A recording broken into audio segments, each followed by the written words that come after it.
Bring out my 110, probably over here. Since I haven't started it up in about 2 weeks probably, let's put the choke all the way up. Smooth it down. Now we can start it up.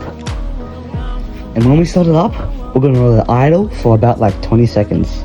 The main bike is gonna be a TTR 230, but I just got to mess around.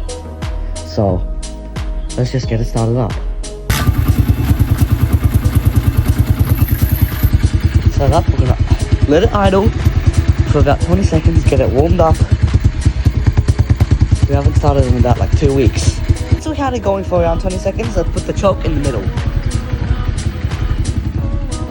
Now we can rev it.